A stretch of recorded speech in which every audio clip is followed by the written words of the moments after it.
Et on accueille le docteur Nicolas Gatu, l'anesthésiste, réanimateur et cofondateur de PaperDoc. Bonjour Nicolas, merci d'être avec nous. Bonjour, merci de me recevoir. PaperDoc est une plateforme française d'IA en santé qui fournit aux professionnels et chercheurs des réponses fiables, sourcées, transparentes.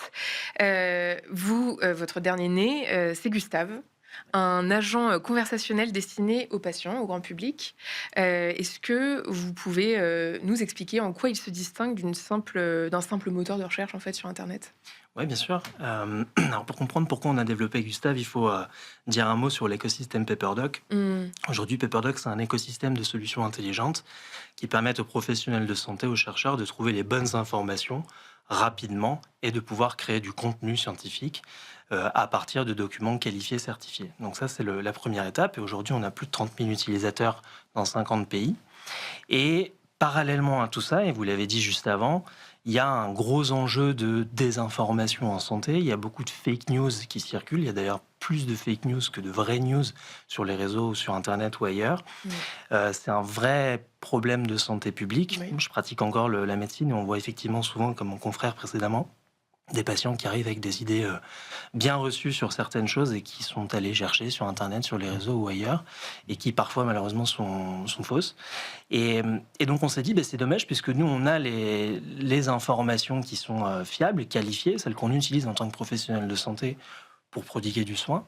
On a aujourd'hui la technologie aussi pour rendre cette information accessible au sens où elle est vulgarisée, mais sans perte d'informations essentielles. Donc, on a développé Gustave, qui est un agent conversationnel, un chatbot, qui va se baser uniquement sur des sources fiables et qui va non seulement donner une information fiable à partir de ces sources, mais aussi proposer des modules d'orientation aux patients, au grand public, aux aidants, aux personnes qui l'interrogent.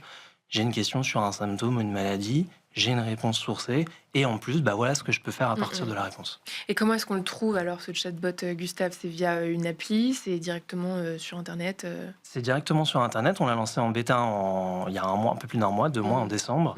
Et donc c'est un lien, donc c'est Gustave by PaperDoc, et on y a accès gratuitement, sans création de compte. C'est totalement anonyme et on peut poser autant de questions qu'on veut. Vous insistez beaucoup sur la traçabilité des sources. C'est bien évidemment tout l'enjeu. Pourquoi est-ce que c'est déterminant de rendre ces sources complètement transparentes? Pour plusieurs raisons, c'est déjà qualifier l'information. Aujourd'hui, si on veut lutter contre la désinformation, mécaniquement, il faut qu'on montre que l'information vient d'une source qui est fiable. Donc aujourd'hui, on a fait cet effort d'agréger des bases de données qui sont fiables. On va chercher sur la HAS, on va chercher, on est partenaire avec la collection des traités de médecine, qui, comme son nom l'indique, rédige des traités de médecine. Notamment, on va chercher d'autres sources aussi, la littérature scientifique. Et donc l'idée, c'est qu'à une information, une source. Donc ça permet d'aller vérifier cette source. Donc ça, l'utilisateur le voit d'emblée.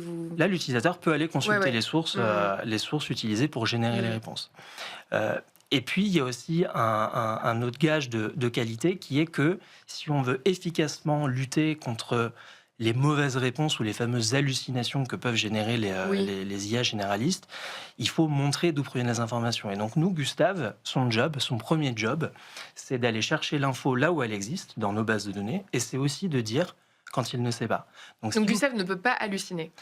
Gustave, on a mis en place un certain nombre d'éléments qui permettent de lutter efficacement contre les hallucinations ou de les détecter, mais Gustave va vous dire moi, je n'ai pas trouvé cette information, donc soit il faut reformuler la requête, soit je peux essayer de vous orienter en fonction des réponses que j'ai. C'est-à-dire, il existe des situations où Gustave oriente en fait directement vers un professionnel compétent, plutôt que de donner une information. Ah, complètement. Gustave, si vous lui dites j'ai tel ou tel symptôme, il va vous demander d'en dire un petit peu plus et il va vous dire attention, si vous avez ça ou ça, il faut appeler le 15 ou aller rapidement voir votre médecin.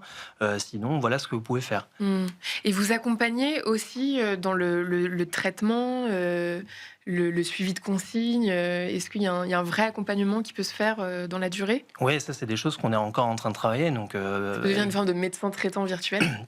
Oui, alors, ça pourrait, effectivement, nous... Ou un conseiller C'est ça. En fait, c'est plus un compagnon de route tout au long du parcours de soins.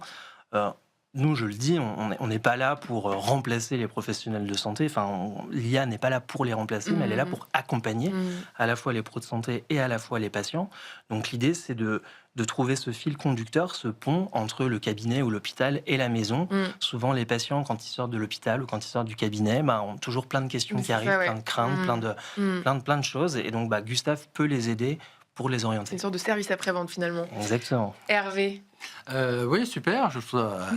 J'ai 2 questions. Alors, la première, On a le temps pour une question, choisis la vue. une.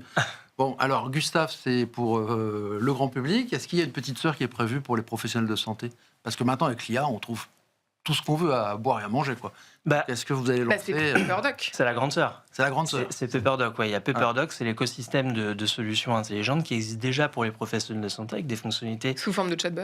Ouais. Il y a du chatbot, il y a du moteur de recherche, il y a de la création de contenu automatisé par l'IA. Évidemment, les fonctionnalités vont pas être les mêmes parce que les besoins sont pas les mêmes quand on a un professionnel Mmh. ou un Mhm. de santé ou un chercheur versus un patient ou grand public. Mais en tout cas, ça existe déjà. Merci beaucoup, Nicolas Gatulle, médecin anesthésiste, réanimateur, cofondateur de Pepperdoc. Merci beaucoup. Merci à vous. Merci à toi, Hervé, et Merci, merci de nous avoir suivis sur Be Smart for Change. C'est où, Pepperdoc?